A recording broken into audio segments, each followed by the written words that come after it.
Hello. Hello there. What's your name? My name's Cornell. Hey, Cornell. Hey. And where did you grow up and where do you live now? I grew up in South London and currently I'm living in Tenerife. Nice. And what's been the main spiritual practice or contemplative practice of your life? I guess I would say yoga. Yeah. When did you start yoga? First time on the mat, I was probably 8 years ago or so. But I mean, it wasn't a kind of consistent practice at that point. Just, a couple of times a week. And what led you to take up yoga?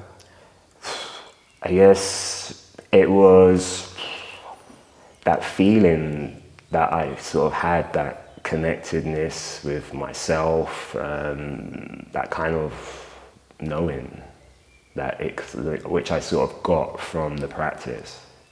Is that what you got straight away from your first class then?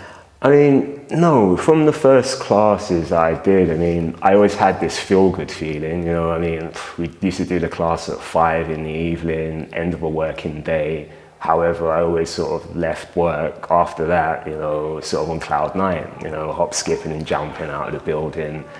Never really understood it at that point, but, obviously it was something that the practice did to me and gave me that feeling within. And I guess the more I kind of felt that the more I kind of wanted to explore it. So when you said you'd hopped out of work, it was something you did at work or after work, or? It would be after work. So it was literally after work, the last hour of work. The last company I was at, they offered it in the canteen. Yeah. And was it something you did just because it was there, or you were like, oh, I've heard about yoga, It was like a friend at work actually, so a colleague sort of encouraging me, yeah, you should come to the yoga class, it's really good, like come, join. And then I think that's ultimately what it was at the time. And so you left feeling different? Left feeling different, yeah, but just, I guess, not understanding it or being able to explain it, but just had that feeling. I think that's like all of us the first time, you just go, what's that? Yeah, it's like, what do you think? What do you think that feeling was that you noticed that was different? I guess probably that feeling was just, I guess ultimately now thinking back, probably like, just being calm, mindfulness, just being present in the moment. And I guess ultimately as well, the moving of the energy through your body, because that's another thing which, I kind of take from the practice as well. Understanding how the different asanas and even the practice as a whole, how that can kind of impact your own sort of well-being and, the energy within us. Right, so how have you ended up like giving up work, like being a manager of a retreat? It must have been such a compelling process for you to kind of leave a role in London and find yourself now in Tenerife. What was the initiation of that process? Good question. Well, I was living in Barcelona at the time. It was during lockdown, so at the sort of start of lockdown 22, I kind of discovered Ashtanga, sort of self-taught myself at home, stuff like that. And then, during that period of time, I was going through a process of, a lot of healing, sort of trying to understand myself more and sort of realize what my purpose is here, and the conclusion of that being, I sort of understood my purpose to be to kind of help people. So, help guide people on their own sort of journeys. And, after sort of traveling to India a couple of times, I guess that the feeling that I had after those trips or even during those trips, I think that sort of helped give me that stamp of approval for myself, that confirmation of like, yeah, this is sort of the way you need to be going. It's a big leap. Yeah, very much. It's a big leap when we take it, when we go like we're leaving a certain sense of security behind. I think I'm really interested in like that part, that kind of thing that drives us, that moves us to kind of search for something a bit deeper. Can you speak a little bit about that? Yeah, I guess first it all began with my own sort of healing. So, you know, it was just kind of understanding like maybe why I am the way I am, you know, my interactions with people, stuff like this. And it sort of then led me, I'm not so much forcing that, led me to kind of then go deeper in that respect. So then during that, it was kind of like rewiring my mind, you know, in that, you know, unlearning things and then relearning things, you know, from my kind of point of view. And then what I got from the practice, it was that connectedness with myself, you know. It helped me sort of listen to my body, listen to my intuition, you know, your gut, that gut feeling you have, or those, you know, there's pains or aches within the body, but I started to look at those sort of feelings as something else, not as me being sick or something like that, but more so what's going on with me, sort of, you know, mentally in that respect, physically, you know, and I guess it was, yeah, that sort of like led me to go more and more down that path. So it's a deeply, when you talk about healing, talking about the level of both physical but also psycho-spiritual as well. Yeah, definitely. When you kind of like look at that level of psycho-spiritual, that getting into, because I think this is yoga, those of us who kind of give stuff up, I think it's, especially in this tradition, there's something about something else that's calling. I think it was just for me, you know, when I started, I mean, during that process, yeah, I started to apply a lot more boundaries. So, you know, for myself, things to help protect me and, you know, keep me guarded in that respect. But upon doing that, it sort of made me realize and understand a lot more things, you know. It started to change my perspectives with things, you know, even just the whole point in leading up to me changing my career, for example. My mind just started to shift from the sense of, you know, that materialistic kind of mindset. Yeah, you know, I was quite an ambitious guy, I guess I probably still am, but, you know, it was that always wanting something more, you know. And then in my mind at that point, it was always like a monetary thing, you know, like more money, more responsibilities, more power in that respect. But then when I started to do those shifts, I just started to just appreciate things just a bit more, see things from a different lens. And I think ultimately all of that added a different sense of calmness to myself. And yeah, it was kind of hard to sort of walk away from that feeling, I think. When you look at like the more contemplative, like, and the spiritual and the philosophical sides, how does that drive you?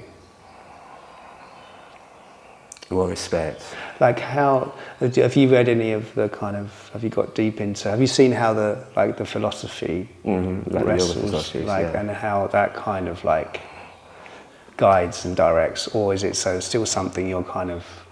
It's something that I guess, yeah, was quite important, especially in the earlier years of me getting into the practice. Helping just with like a mindset, like the reason why to do the practice, you know, understanding what the philosophies were talking about as a whole, you know. Faith, devotion, you know, things like this. I mean, that's one thing that I sort of loved with India, especially, you know, seeing the faith and devotion of the people, of their religion in that respect, you know. And for me, it's sort of something that probably gave me, I won't say hope, but it was just that thing, sort of, you know, you'd always sort of go back to that to add a bit of comfort, you know, because it's not been like all, you know, rainbows and flowers, and, you know, it's been a roller coaster of a ride, you know. Yeah. What does faith and devotion mean to you? What does that mean to me? To me, I guess it's something that it gives you that understanding that there's kind of more to life than us. You know, there's just this higher power, this, you know, this creator of us, you know. And the whole thing with like spirituality in my eyes, it was more showing us that to find these things within, you know, as opposed to like to say how I probably felt more in like church and all that. It was always kind of, you know, looking towards something else to seek that. Whereas ultimately what I understood or learned from the whole spirituality side of things is to go within to find all of these type of stuff. Did you have like a spiritual upbringing as a child? Not as such. I mean, yeah, it was present, but I mean, it wasn't really something that was applied or forced upon me in that respect. No, I mean, yeah, I went to church as a kid, Sunday school, stuff like that. But I mean, when I sort of became of age, I didn't packed all that in. but then as I got older, yeah, I mean, yeah, I do believe in God. I do believe in, you know, that higher power in that respect. But, you know, I just, each to their own, but I just didn't feel that need or want to kind of go to a church, for instance, you know, on a weekly basis in that respect to kind of find that. I think where I sort of started with that, it was just through my own prayer, my own communication and conversations at home with God in that respect. So when you're having your own prayer and your own conversations with the God of your understanding, is it something you're looking deeply internally at? Yeah, 100%. I mean, yeah, I won't say I was going through a bad time as such, but I mean, there was quite a few deaths in my family at that point in time, people that were sort of really close to me, you know? And that's probably maybe one of the reasons which kind of led me to that as well. Even like as an example, I think what one of the main sparks for me was, it was like I was doing this guided meditation. Yeah, so I found it on YouTube. It was like, you know, this ancestral guided meditation. I was like, okay, cool, let's give this a try. Sat down at home, put it on, I started to do it, and then during the process of it, it was like, I remember very clearly, it's like they were saying, oh, you're at this bridge and then you're going across and someone's waiting for you there at the other side. And it was like, I just felt this cold chill come over. And then the first thing that came into my mind was my grandmother. And then it was like, I just felt just like a gentle touch on my shoulder. And then that was me knowing like, yeah, she's here with me. Like, and I think after that, I mean, no, I wasn't crazy. I knew it was something that I felt. I just had this knowing of it at the time. And I think that just sort of gave me that confirmation of like, this stuff is real. Like, it's not a fantasy, it's not magic. Like, you know, it's well, magic is real, but, you know, like, this is real. You know, this is real life. Do you feel that there's a level of the practice that's touching now? That's almost like opens something up. Yeah. Do you think that's why you really connected with the faith and devotion in India? Definitely. Because when that kind of opened up for me, like for instance, I mean, for example, when I went to India on my first trip, I did like a teacher training and stuff like that, but for me, I just saw it as like a kind of crash course into what a yogic life is like, you know? And during that month I was there, it's like there was a lot of focus on, you know, pranayama, meditation, things like this. And I mean, that's when I really learned how to meditate. like before I thought I knew how to meditate, but then when I was there, like the feeling I had, like it was a lot of sort of, chakra-based and meditations and things like this, and they were powerful. I mean, I can't explain, but like the feeling and the power that, sort of came along with those practices. I mean, when I opened up that door, it was kind of hard for me to close it. I mean, I say that feeling in the sense, I'll do meditations and I literally could feel something moving inside me. Like literally when you're going focusing on different chakras, I just felt that energy just rising up until getting here and just like this sort of explosion from the top of my head. How to explain that to someone unless they've actually gone and experienced it themselves, kind of hard, but it's something that I experienced and something that I felt, and my senses felt heightened. I mean, that my intuition felt a lot stronger. I just sort of learned to sort of listen to myself more, and along with that just came this sense of knowing, like just this clarity and stuff without knowing, but kind of thing. It's compelling, right? That's one way to put it. How are you now? I'm good. I mean, it's not been easy, I say it's not been easy in the sense because, since I kind of started this journey, I've parted with some people, stuff like that, certain habits. Not that I had habits in that respect like that, but, just didn't have that same sense of enjoyment with certain activities as maybe I did before. Not in any bad thing, but it's just how it made my body feel, But no, I'm in a good space. I'm glad I sort of left my old career in that respect, definitely.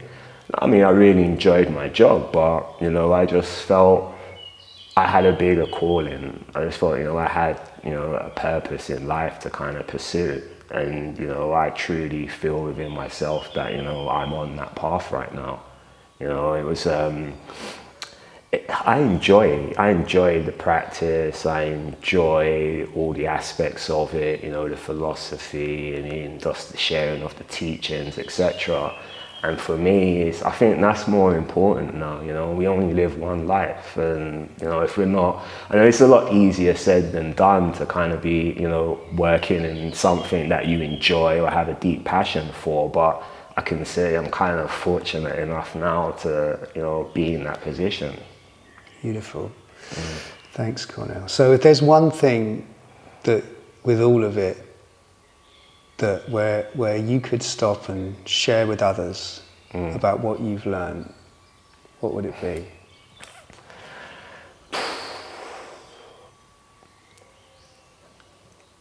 Trust yourself. Like,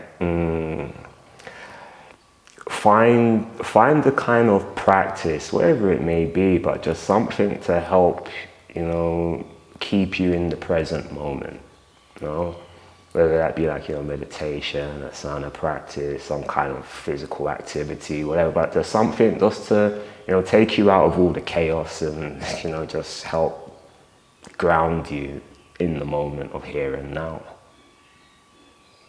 Thanks, man. Thank you. Thank you.